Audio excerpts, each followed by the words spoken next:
I feel like I need a drum roll for this section. So as much as I'd like to think everyone comes in to hear about all our department updates, I know you really are here just to hear Mitchell's presentation, which I am too. And Mitchell, just like when you introduced John, you're an overall great guy as well. And I'm so fortunate to work under your leadership. So everybody sit Wow. back, relax, and enjoy. Here is Mr. Mitchell Cho. Thanks, Marianne. Wow, what a great intro. Hey, everybody. As you heard, the company is really focusing on diversifying and evolving. You just heard from John Scarry from Corbett and how we're partnering with them to offer this complete digital signage solution. And I kind of want to continue with this theme of technology and diversification and talk a little bit about something that's been on my mind and I'm sure a lot of yours, Chat GPT, right? Now, I'm sure you are all somewhat familiar with ChatGPT. For those of you who are not, right, ChatGPT is it's an AI language model that can basically write text, stories, descriptions, speeches. That's really indistinguishable from human writing. Next slide. So you enter a prompt. Like I was working on this proposal recently and I asked it to describe the FONSI process under NEPA, which is an environmental assessment. And it came up with a pretty good response, as you can see on the screen there. Next slide. Or you can kind of use it as your own personal tutor. For example, I asked it to explain how the Federal Reserve controls the economy with interest rates, and it came up with a pretty succinct response. Right. Next slide. And it's actually a little freaky. It recently passed the bar exam, and it passed a medical exam. And this technology is rapidly evolving. By the day. Microsoft is a major investor in this product. $10 billion they invested, and they're integrating it with their Bing search engine, and we'll be integrating it with Word and Teams. Next slide. So Google, obviously feeling threatened to their kind of monopoly search engine business, has their own system called Bard, from which I understand is not as mature, but it's Google, right? So just give them some time, and I'm sure it'll be just as good or even better than Chat GPT. So so the AI Cold War is on, but what does that mean for us right now?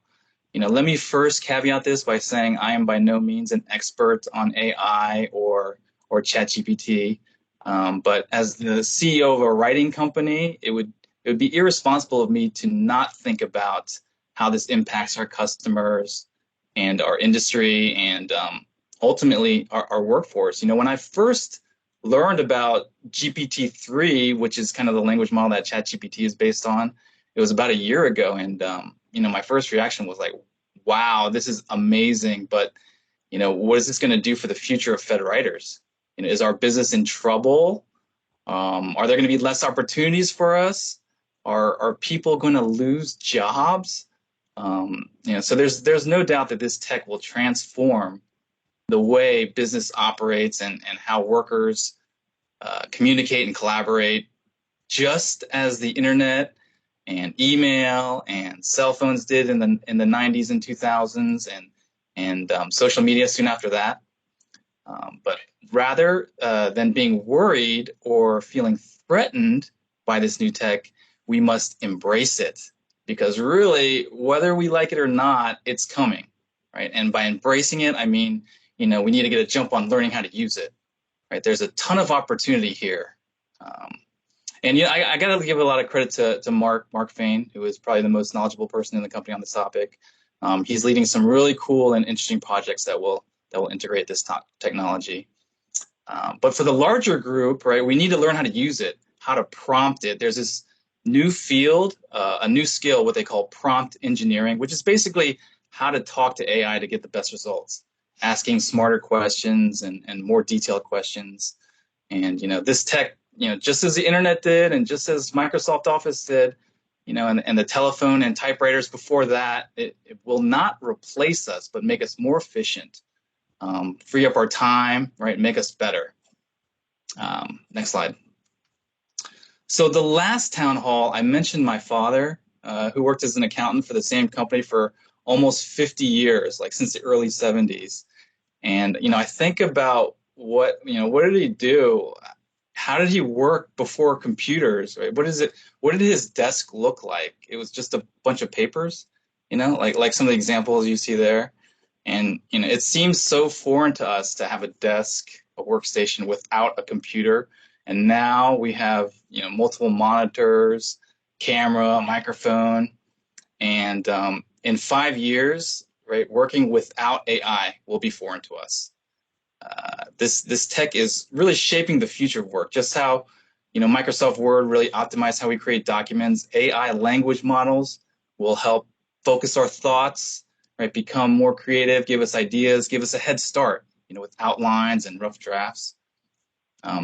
We all write for a living, emails, proposals, reports, job descriptions, and we've all faced that blank page, right? Writer's block. Where do I start? Well, now we have Chat GPT to help us start. We can use it as a jumping off point to give us ideas on where to go with our writing. Next slide. I'm personally excited and actually a little terrified to see where all this will go in the coming years. Not only with Chat GPT, which is the most interesting to me, but with Dolly, I'm sure you guys a lot have heard of that. It's an AI image generation tool. There's 11 labs, which kind of reads text in a human voice with intonation. And there's something called DID, which you can kind of type a script and this AI face will read it to you. It's all very kind of uncertain.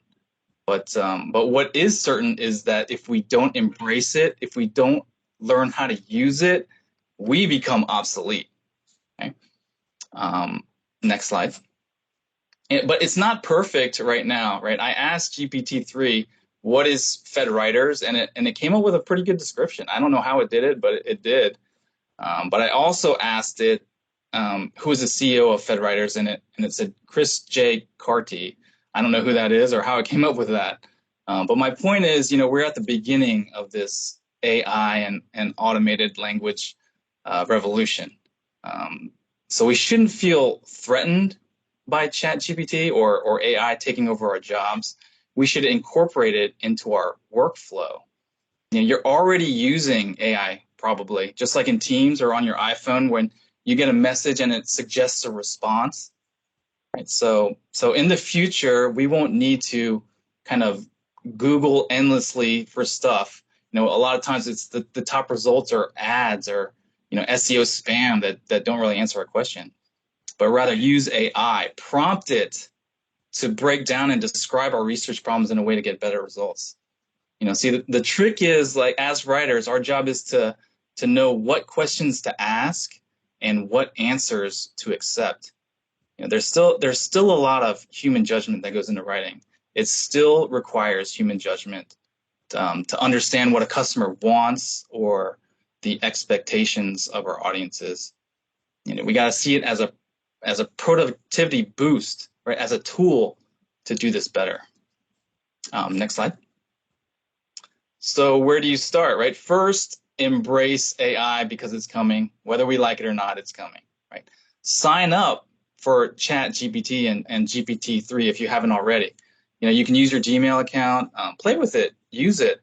A lot of school districts are actually banning Chat GPT because students use it to write their term papers, but we're not in school. So look into prompting, prompt engineering. Learn some of these tips and tricks for how to talk to AI, and think about and start integrating it into your daily work. Use it as another tool in your toolbox, perhaps as an alternative to a Google search. Right? Give you ideas, help you craft emails, give you bullet points. Like I said, this tech will only get better. But a very important point here: do not put any government data or information on the system. Right? Make sure it's allowable to access on your government system. We're not trying to get into trouble here. Okay? Because the system collects and learns from all the info and data you put into it. So, only use it for kind of like general, non-proprietary, benign prompting.